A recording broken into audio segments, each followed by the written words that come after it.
So the brown bags, which is our very own initiative in the School of Education Diversity Committee that we developed, which is titled Research for Us by Us, is focused on the research that is done by our students, both current students and alumni, in the areas of diversity, equity, and inclusion. And the point is that we really can learn from each other and each other's students by sharing our research, sharing ideas. And so different students and alumni have come forward or been invited to present. And this is our second brown bag initiative. And my students, I'm very, very proud to say my own student, Janelle Garza, is the presenter today. And the reason that I asked her to present is that not only does her research fall in the area of diversity, equity, and inclusion, as you can see here by her title, Elementary Bilingual Education Teaches Self-Efficacy in Teaching English Language Learners, a Qualitative Case Study, but Janelle has done such an outstanding, really outstanding job of data analysis, so very thorough that I really thought that a lot of other of the NCU community, both faculty, students, and alumni, can learn from her process. And it really is a great teachable moment here for us to learn from Janelle, and she's going to walk us through her process. So grab your favorite coffee, like I have mine over here. Grab your favorite snack. As we know, it's a brown bag presentation. It's informal. Janelle's got a great presentation for us. We'll give her about, I don't know, however long she needs, about 15 or 20 minutes to present. And then we're going to open up for questions. And I'm really looking forward to the discussion and to you guys, everybody on the call, asking Janelle the questions that pop out at you as she talks about her analysis process with this very important study that she's conducting. And by the way, she's almost complete. She's already writing up her findings, and she's almost on her final dissertation chapter. So she's been a model student, and I'm very, very happy. As you can see, she's really happy with her process too. And so it's over to you, Janelle. Take it away. I'm going to stop sharing, and then can you please share your screen now? Yes. Thank you, Dr. Bloomberg, for everything and for your warm welcome. Welcome, everybody. As I prepare myself to present, would you all mind stating on chat where you're from and where are you in the program? That way, in the meantime, I can start preparing to share because I have many, many screens to share. But if you don't mind just typing on chat where you're from and then where you're at in the program.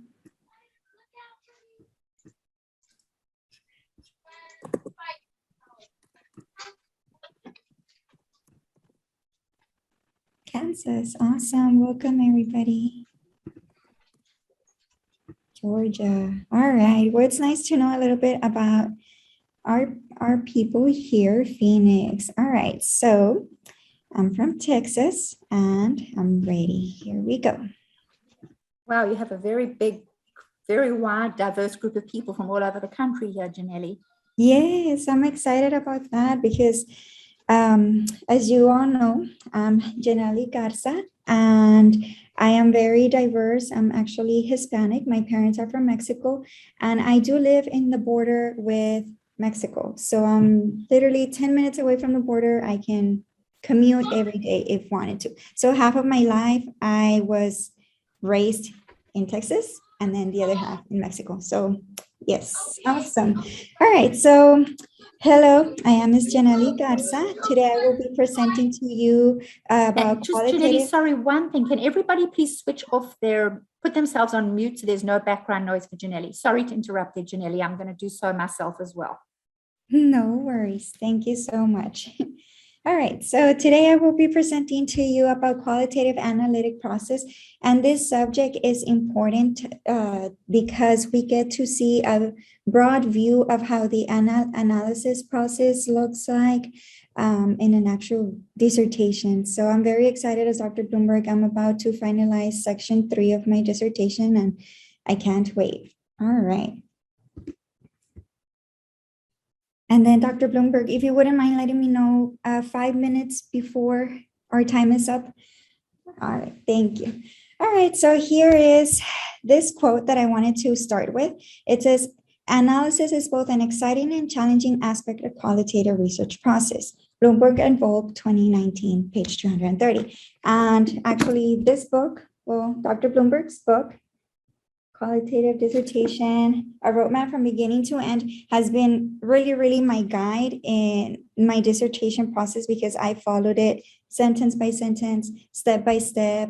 And I'm very thankful to Dr. Bloomberg because in stating this quote is yes, exciting and challenging. And at moments when I really felt very overwhelmed, I'm going to share these words with you all from Dr. Bloomberg, was that she told me that we only work on a dissertation once. And for me to enjoy the process as I'm writing and doing and spending time. So ever since that moment, my perception of having to sit down and write and do homework wasn't just sitting down, but my mind did shift and it was positively. So I do want to share that with you all. Enjoy the process. Yes, it's challenging, but it's also exciting because we only get to do it once and it's research and we're getting to see new findings. So thank you for that, Dr. Bloomberg. And you're going to hear me quote her a lot because all my study is based on her work.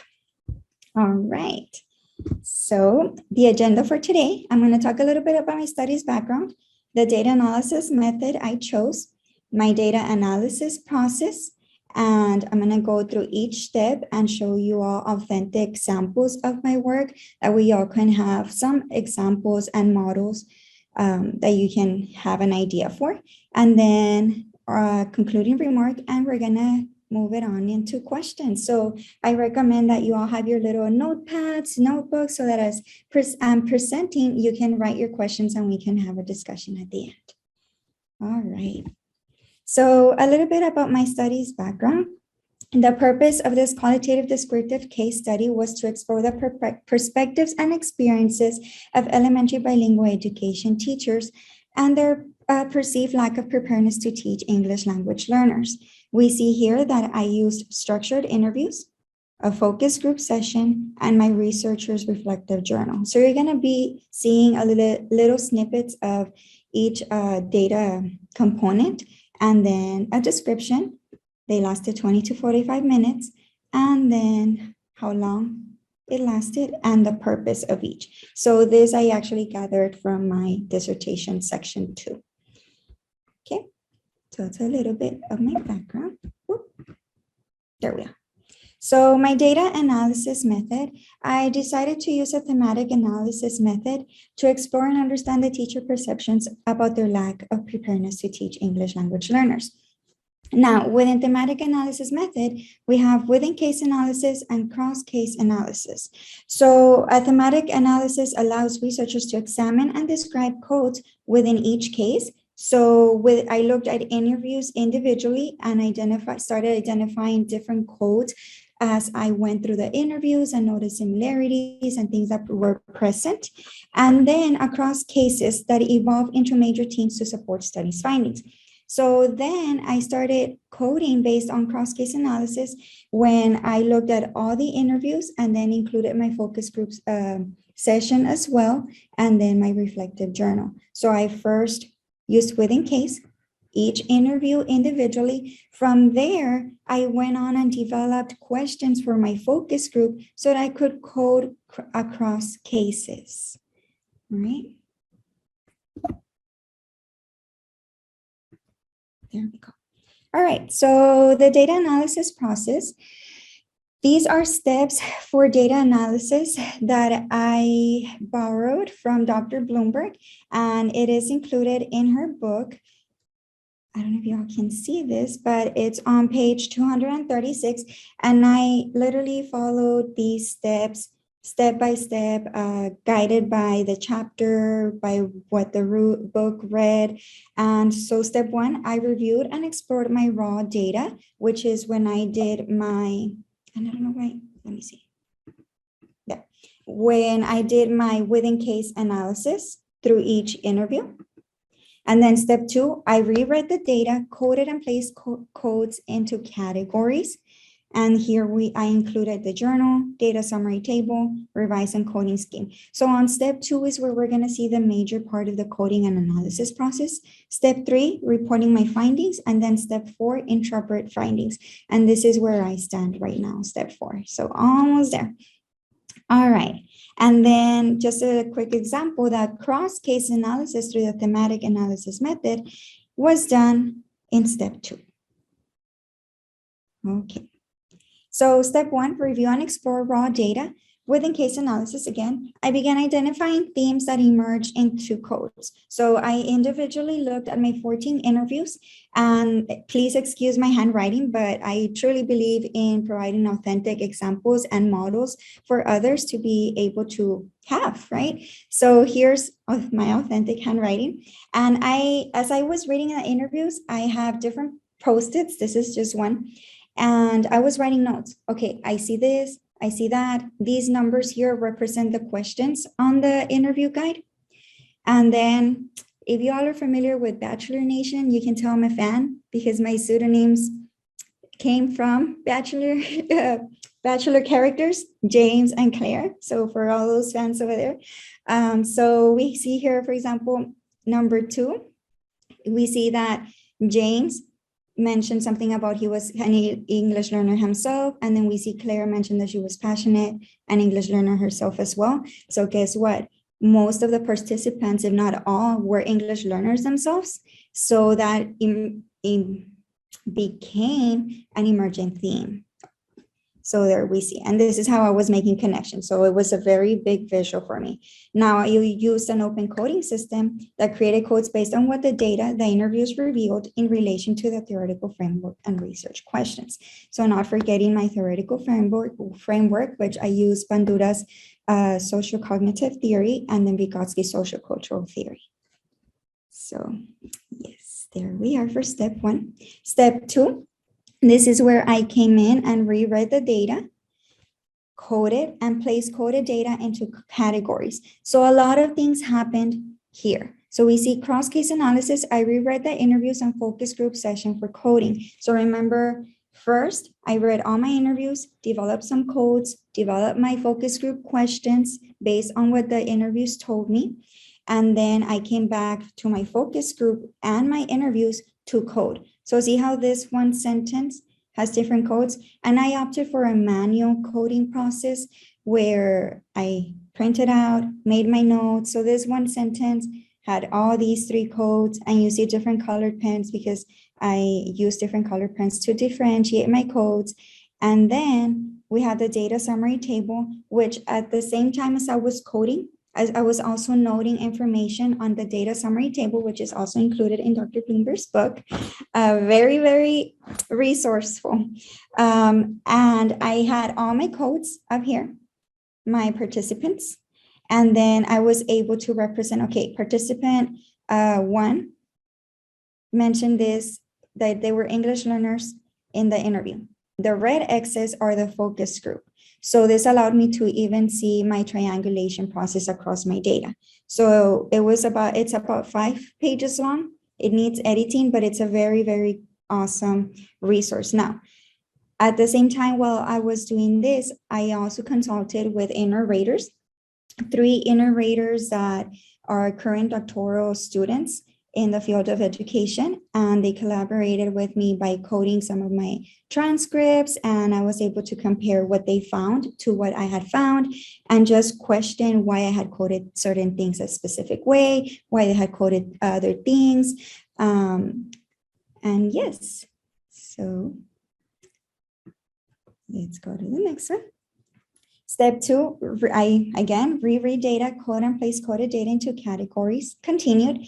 So at the same time, while I was coding and placing coding data into categories, into my data summary table, I was also journaling. So I use Microsoft OneNote to journal just because I type faster than I write.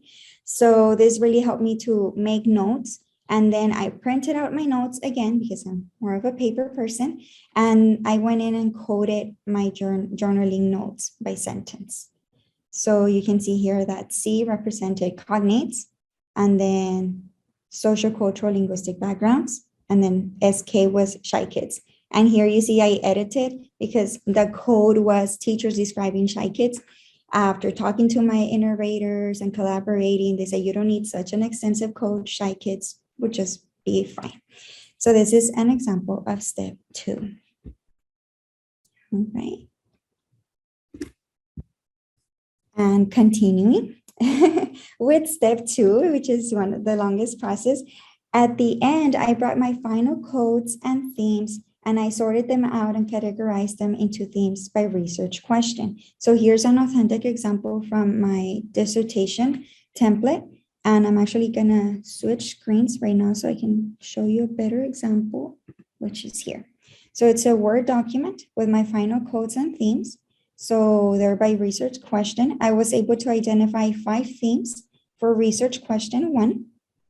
And then the codes that fell under that theme. And this was very extremely beneficial for me when I was writing my findings, because I would reference back to, oh, okay, this specific code was targeted for teachers' beliefs about their preparedness.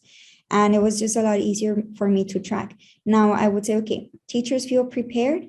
All right, so let me see in my data summary table, which teacher said that they feel prepared. And as you can see, it's a few pages long. And then I was able to go into those teachers and look at my data. So it's a collaboration of bringing everything together, multitasking at the same time, but keeping everything for me organized by color in the files. Okay. And then we see research question 2 by theme, and then my coded themes. I identified 4 themes based on my codes. And there it is. Okay, and let me see. I had forgotten to get my coding scheme, my initial coding scheme. So here it is, my initial coding scheme, my themes, and these were all the codes that I had identified. And then this I shared with my narrators as well, so that they could have a reference for when they were coding. And it's again by research question, by color. And this is how they helped me. Now, all this happened in step 2. Now, as I print everything, I got the feedback from my narrators, and I went ahead and collapsed some of these codes, but I have it on paper. I haven't transferred it to this Word document just yet. All right. Now, let me go back to my presentation. So we see that a lot of things happened in step 2. I'm just going to give you all a recap. So first, I coded my data. As I was coding my data, I was jotting the data down on the data summary table. I did my narrator reliability and compared my coding schemes to what other doctoral students had coded as well. At the same time, I was also journaling and reflecting on what I was writing, what connection I was making across participants. Any ideas that would just come up to my mind, I would stop at that moment and write it, because we will forget. Well, I'm very forgetful. So I was like, okay, I need to stop and reflect this piece right now and why it connects to this other piece, and so on and so forth. Okay. So that's, again, this was at the end. I brought all my final codes together and based myself on my coding scheme. So from here is that I created these themes and then identified the coded themes that I wanted to use. All right.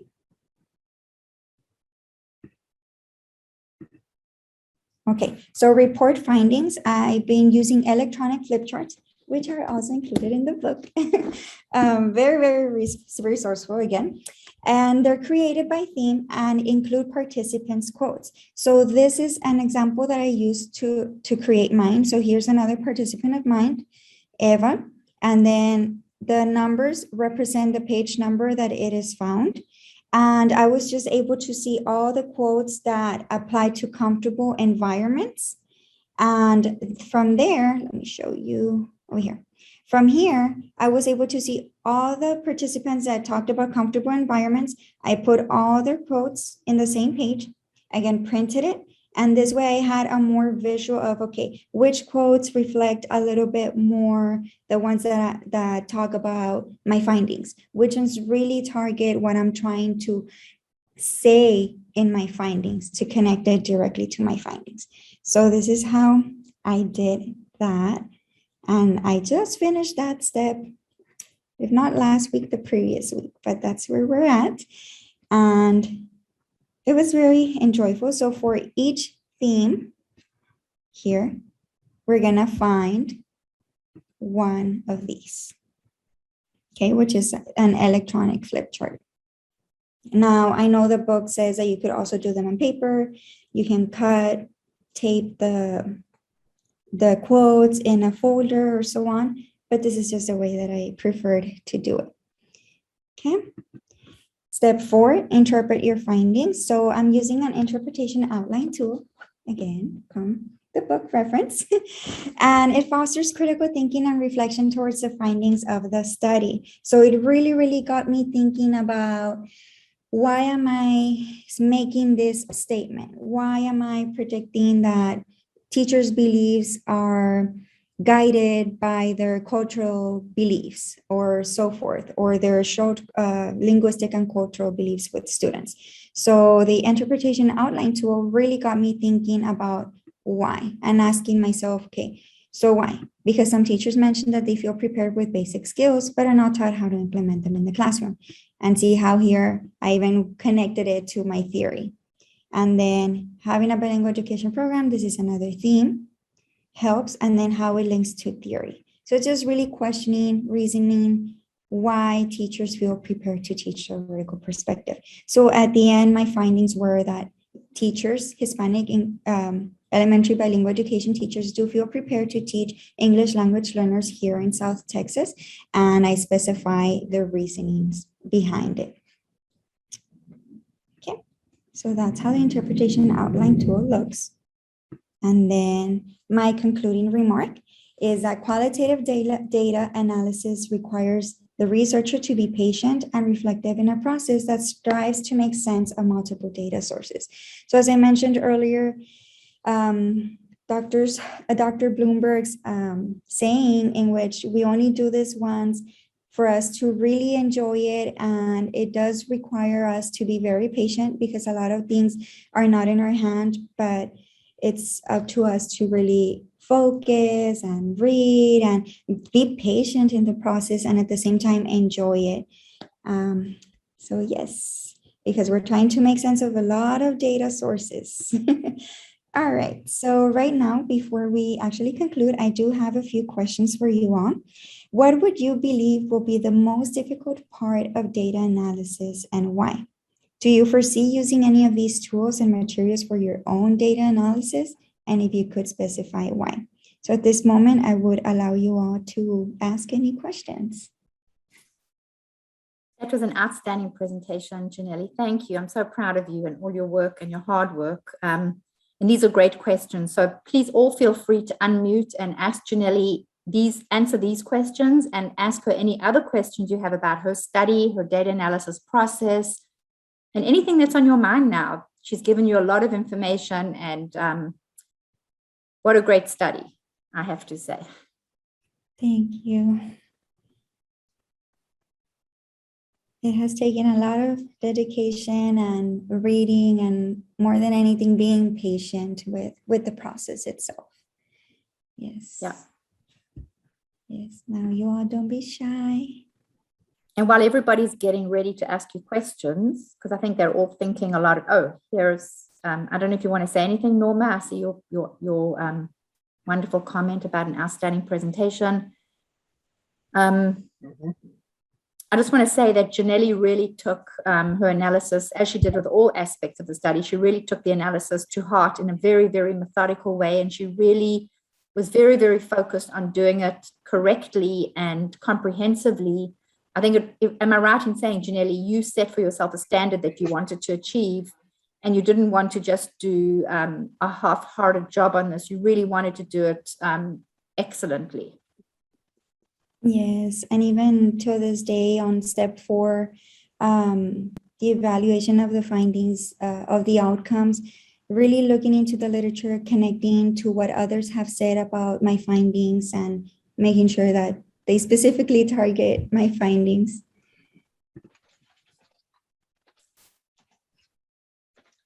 So what questions? Right. Oh, go ahead. Sorry, Quincy. Go ahead, Dr. Daniels. Oh, no problem. I always have this idea. It's like when you're getting all the data, how in the world, because I'll have this with a lot of my students as well, when you're trying to figure out your codes and your themes, it's like I always had that picture of A Beautiful Mind where everybody's taking a string and they're trying to connect what's going on. how did you manage to get your codes and themes and kind of, the encompassing part of it, where it starts to jump out and say, aha, how did you do that? Yes, so I did that by going interview by interview. The beginning step where I looked independently at each interview and wrote notes on the Post-its. And then I read the second interview and I wrote notes. I read the third interview, wrote notes, and started noticing as I was reading the different things that were being repetitive, the things that I found were emerging from the findings.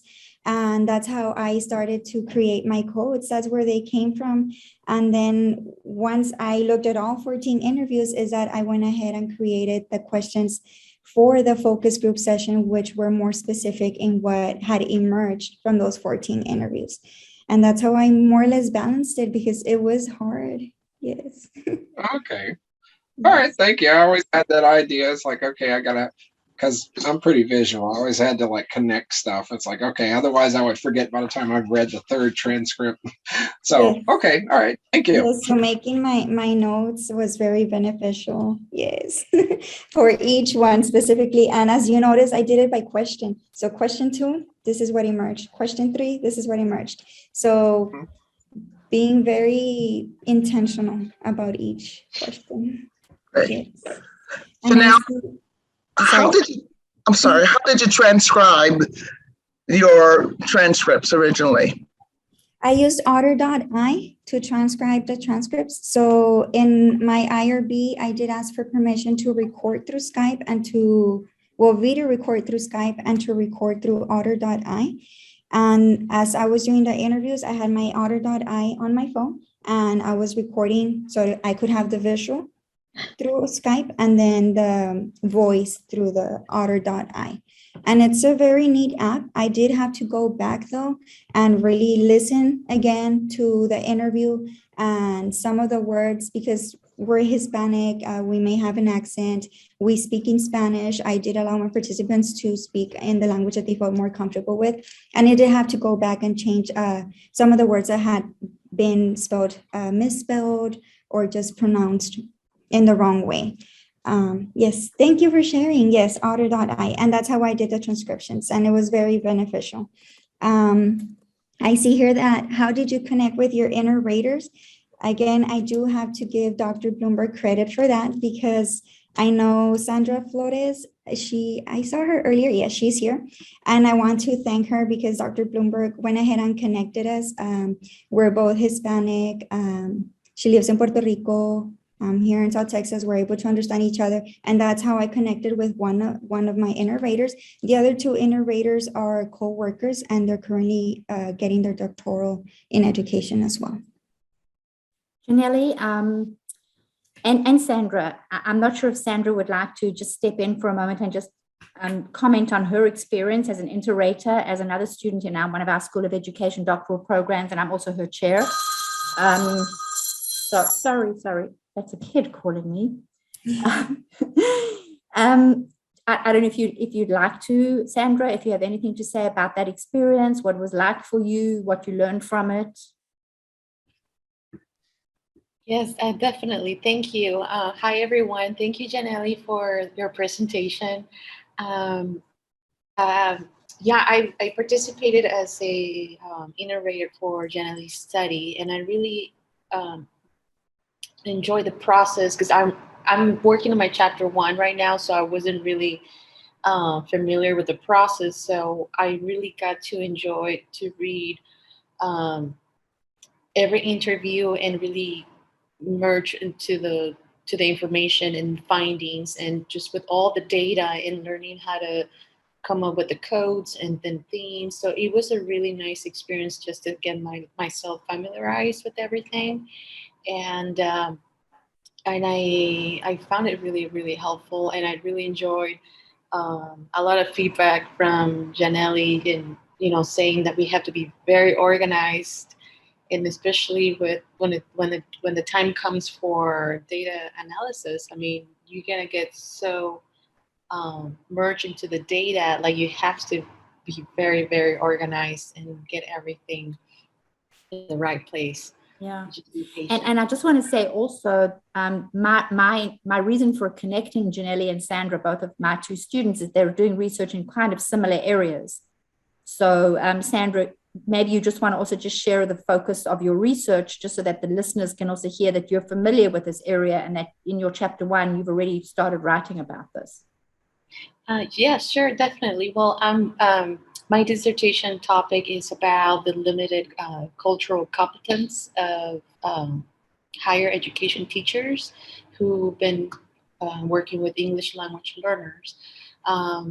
My topic is very similar to Janelle's, but her area is more in the elementary education, elementary grade level, and my topic is about like how prepared teachers are to deal with English language learners in general, because they all come from different cultures, and as we know, like your culture dictates how you can learn a new language. So we have to really get teachers prepared on how to deal with English language learners, or just students who come from different cultures in general.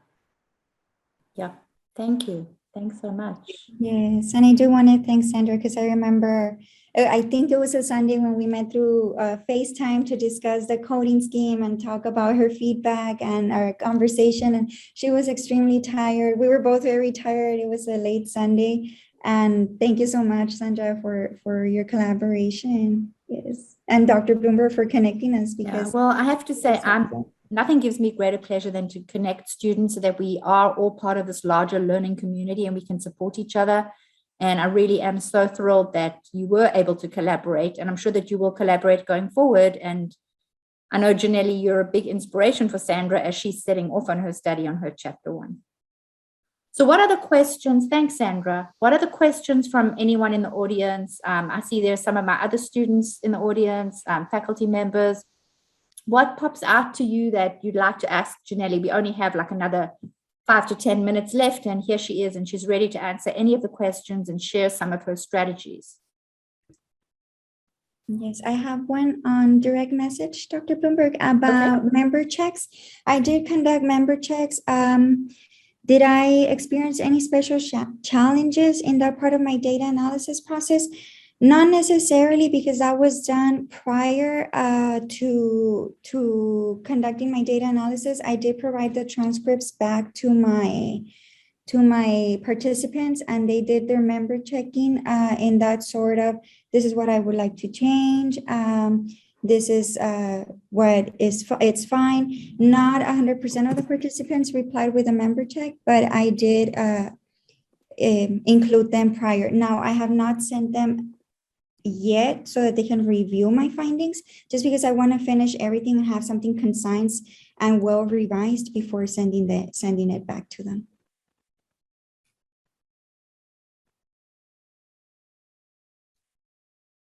Does anyone have any questions for Janelli about some of the tools that she used, like the data summary tables, the interpretation outline tool? I know they're in my book, but Janelli took the initiative to actually use them. And she, she then recreated them. So if you take a look at her data summary table, she customized it for her own study. And she, the way that she color coded her focus groups in red as opposed to her interviews that were in black. And so she could see where there was alignment and where there were similarities.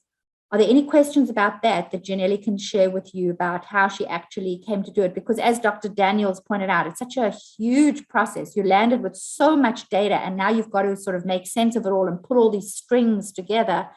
And Janelli did that with all of these different tools and strategies and so much hard work and dedication. It just doesn't happen overnight. Janelli, maybe you can also just tell everybody how long you'd have spent on this whole process. It's been a while, I think, from when I started collecting my data. It was back in March, and then we're October. I did start writing section 3, I want to say maybe July, August, more or less. And I'm still not conforming myself with, I'm just gonna connect to any research that connects to my findings, but really being specific and intentional about what I really want to entail, because again, it's our work. that we're presenting to others, but it has taken a long run. I know that some of the challenges that I did experience when I was collecting my data was that since it was with teachers, we were doing virtual teaching. It was during COVID time. So my entire study shifted a little because I wasn't able to do observations because I wasn't allowed to go in person. Teachers were extremely tired through the interviews. So the interviews were supposed to last 45 to 60 minutes. They lasted 20 to 45 minutes. So those are just little challenges in the recruitment process that I did experience. So in the long run, just collecting my data, writing my findings, it's been a few months, probably 6 months, maybe. Yeah. So I think, you say it's been 6 months, but it's been 6 months of hard, solid work. It's not like Janelli has dropped off. She hasn't taken a break. So she's gone along with her courses, and she's been an outstanding student in that she's taken not that many courses to get where she's gotten to, simply because she's worked really, really hard, and she's had a lot of organization on her side that she set up. It didn't just happen out of the blue. She kept herself very organized and focused. And that's another sort of like pointer, another indication of success in the doctoral process, which is a messy process. As you say, COVID happened, you had to switch, you had to pivot, you had to create new data collection methods.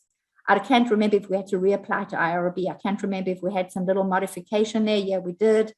So that's part of qualitative research. It is messy. And I think Janelli is just a really good example, an excellent example of a student that has just gone with the punches. She's gone with the flow. She's realized that she's taken whatever's been presented to her and making the most of it. So maybe some people have questions about how you kept organized, how you kept, motivated and upbeat with all of this. If any of you have any questions for Janelli on that, maybe she can shed some light on her strategies. Yes, feel free to ask me. I'm more than happy to share. I do have a full-time job. Lately, it's been difficult because I was telling Dr. Bloomberg a few weeks ago, I've been having to work Saturdays. I've been having to work till 6. And it's just becoming a little harder and harder to just really sit, and in the back of my mind, I want to sit and write and connect. So it has taken a lot of time, sacrifice, effort, and organization more than anything, because I remember telling Dr. Bloomberg, my goal is to graduate in September, to finish by September. No, not that it didn't happen because I didn't want to, but it's just, that's how the process is. If I really wanted to do this work with quality to what I expected from myself, it's going to take longer. The resources, again, the templates are already in Dr. Bloomberg's book. She has a website. Here's the book. She has the website, and the website has all the templates there. They were a great resource for me to organize myself more than anything, because as you all can see, I started with Post-its, and then I kind of lost track of, okay, who said this, who said that? I found this data summary table. I'm like, okay, I'm taking it. And I did make a few modifications. But more than anything, it gave me that visual, having that visual, that connection to where, if I'm questioning about my triangulation methods, well, you know what, this is how I triangulate my data. I had the visual, I had the focus group. This was mentioned by different participants at different specific moments. And it just really summarizes what everybody said. And even as I was writing my findings, I would reference back to that data summary table. And because we have to put, for example, all of the participants or some of the participants, and we have to put, for example, some percentages, 90%, 75% of the participants. And that data summary table really helped me count how many participants had said what, and then be able to jot down that percentage with what my participants had said. Thank you so much, Janelli. If there are any few final questions, we have just a couple minutes left. And I have to say, I'm very, very grateful to Janelli for taking her time to present this and help others learn from the process. And this meeting will be recorded and posted, so people can go back and listen to this and also share it with your peers if you like, because it really is a very informative presentation on, thank you. I see some clapping hands from Dr. Daniels, from Dr. Hayward, from Dr. Beverly. It really was an outstanding presentation, Janelli, and thank you so much for helping support the Brown Bag Initiative in, research for us, by us, because yours fits very well within this framework. So again, any other last minute questions? Is there anything in the chat? Let me just take a quick look. Yes, we definitely look forward to hearing you defend. So when Janelli's ready to defend, which is coming up, and she definitely will be graduating in the next graduation, I will let everybody in the committee know when her defense is, if anybody would like to attend. And remember also, all of the defenses are always posted in the Commons under the defense calendar. So everybody is always welcome to attend any defenses that you wish, and it's a great learning experience. But if you're interested in Janelli's research specifically, which I'm sure many people are right now after hearing this presentation, then please do come along and share Janelli's very special day at her defense, and I will let you know. So Janelli, it looks like everybody thought this was excellent, and I really thank you. I thank our participants, and if there are no more questions, we can end. Yes, I want to thank everybody, and I'm just going to post my email on chat just in case anybody would like to contact me at any point. You all can send me an email. I'll be more than happy to communicate with you all. And thank you all for having me, for believing in me, Dr. Bloomberg. I'm very excited because it has really taken me out of my comfort zone. Well, you've been an absolute pleasure and joy to work with, Janelli, and I've told you that many times. And thank you so much for taking your time to share with us today, and also for sharing your email with our participants so that people can reach out to you with questions. That's very generous of you to give of your time like that. And please do reach out to Janelli, and I'm sure that she will be able to give you some good pointers and some good strategies. So thank you, everybody. This has been a really wonderful brown bag presentation. I finished my coffee, and I hope everybody has finished their snacks, and enjoy the rest of your evening. And thanks very much to everybody. Thanks, Janelli. Thanks all.